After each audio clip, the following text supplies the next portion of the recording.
Gentlemen. In this video we are entering one of the two main complexes in the Caro-Kann. One big complex is the line starting with 3 knight to d2. In this video we are dealing with the other big complex, third e5, the advanced variation. In this video we will have a look at 3 sidelines in this variation. After e5 there are 2 moves for black, either c5 or bishop f5. I recommend the move bishop f5. Black is developing a piece and the plan is very clear. We want to play e6 and c5. This would give us a French structure, but we would already have our bishop on f5 rather than c8. The moves we will check in this video are fourth g4,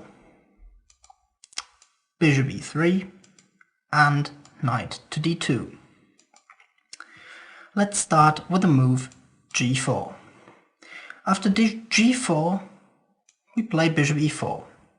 Before we retreat our bishop to g6 it makes sense to weaken the white structure. f3 and now we go back. White has 2 moves here, either h4 or e6. After e6 we just take. The point of e6 is to play f4 and g5 in order to block all the 3 pieces on black's king side. If white manages to get this position, neither of these pieces will be able to develop and white would have very decent compensation. However, in practice this does not work. h4, queen d6, f4 and knight f6.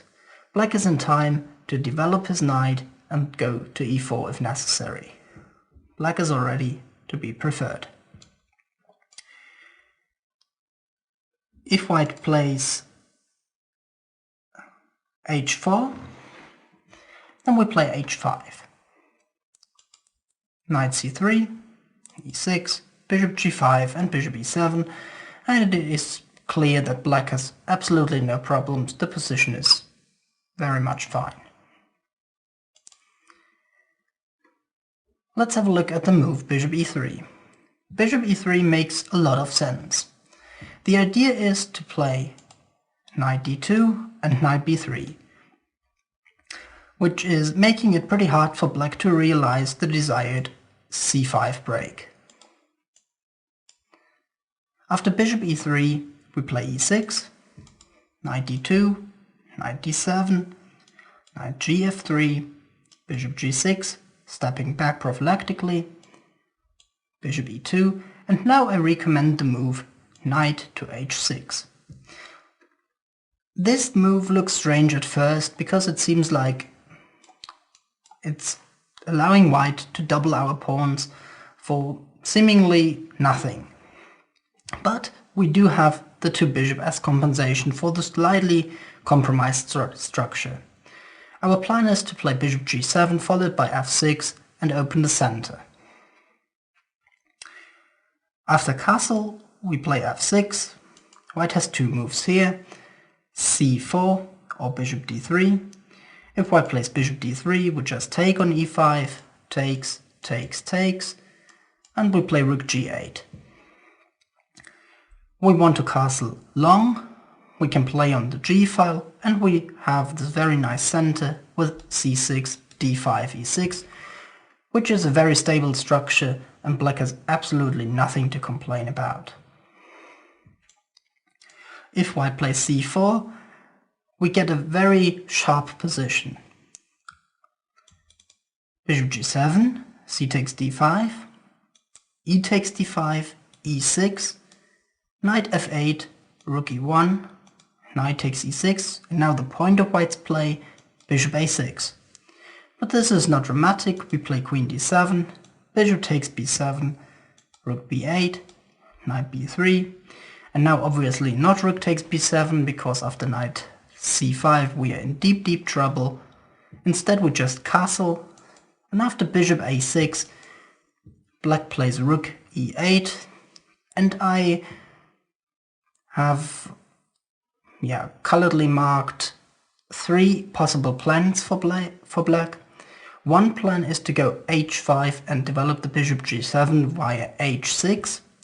Another plan is to go knight f4 with queen g4, attacking the pawn on g2. And the third plan, also very reasonable, knight g5 and aiming for knight e4. I have analyzed this position quite a bit, and I'm absolutely sure that despite the slightly weakened structure, black has very good chances here because his pieces are very actively and well placed.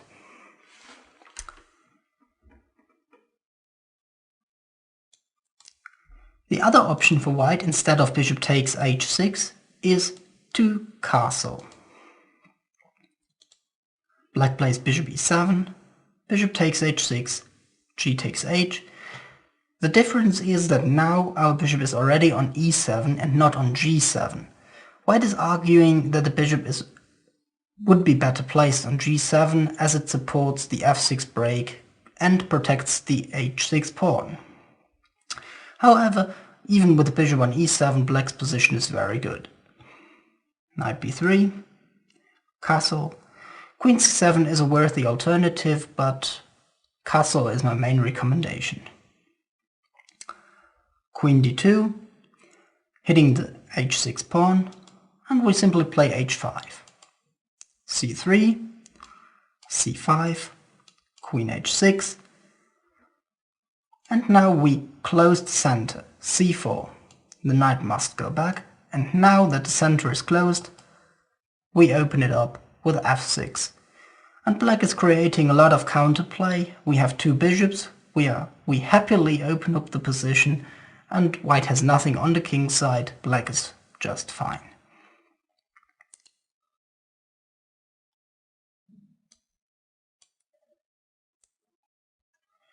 This was about it for this variation, which leads us to the main move of these 3 sidelines, the move knight d2. Again, this move makes a lot of sense. The idea is knight b3 and preventing the c5 break. Knight d2 is a bit more than a sideline. It is quite often played actually, but it is much rarer than the short variation, which we shall discuss later. So I said it is a sideline, but it is not uncommon.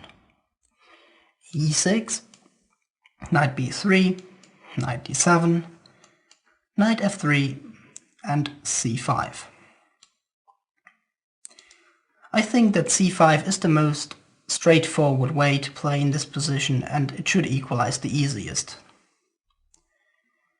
Here white has 3 moves: d takes c5, bishop e2, and c4.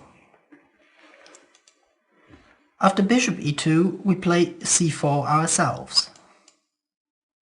Knight bd2 and bishop b4. And this needs some explanation.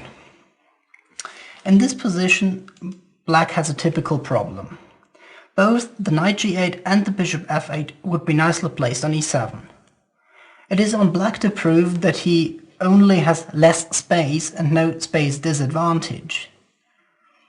There is a fine difference between these 2 terms, even though they are often used interchangeably. Less space simply means that one side has less space for his pieces to operate with. A space disadvantage, however, implies that the side with less space has an objective disadvantage. And this is that the position is cramped. Once the limit of pieces in a certain area of the board is exceeded, we speak of a cramped position. For this reason, black tries to transfer his bishop to c7, where it is nicely placed and supports the eventual f6 break. Black has not only solved his problem, he is already slightly better. Bishop b4 is a very important move in this position. Castle, h6, making some space for the bishop. c3, bishop a5, b4, bishop c7, a4, bishop h7, rook e1, knight e7, knight f1, knight f5, b5, castle, bishop a3, rook e8, knight g3, takes, and at long last we play f6. It turns out that black has made one or two things right. He puts e5 under strong pressure, the bishop on h7 is very nicely placed, and black is already fighting for the initiative and won a fine game. We are following the game Antipov-Dreyev, where Dreyev really showed class and won a very nice game. The important idea in this line is to remember that the ideal place for the bishop is c7, because the bishop and the knight would not be constraining one another anymore.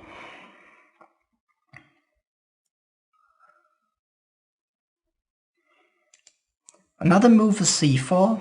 Instead of bishop e2, c4 is really not critical. Bishop e4, knight g5, takes, and now queen c7, and the e5 pawn is weak. Black equalizes comfortably. The main move is d takes c5.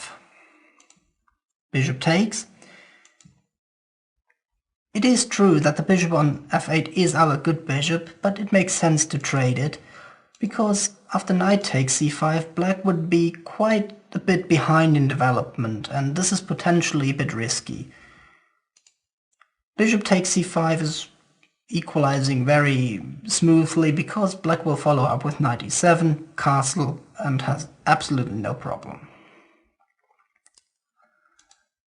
Takes, bishop g5. The alternative is bishop check, knight e7, castle, knight e7, and after bishop g5, h6, takes, knight d4, bishop g6, and now for example queen d2, castle. It is true that white has a very strong knight on d4, but our bishop on g6 is no less powerful. Black is just fine. The main move is bishop g5, and now we will reach a position that looks very dangerous for black, but actually it is completely fine. White has nothing. Knight e7, check, knight d7, c4. White plays very aggressively, takes, queen d6, h6, long castle, and now it is mandatory to shut down the rook on d1 by playing bishop d3, which solves all of black's problems. White trades everything, knight e1, and now rook f8 to c8, and the position is completely equal. One could also say it is drawish.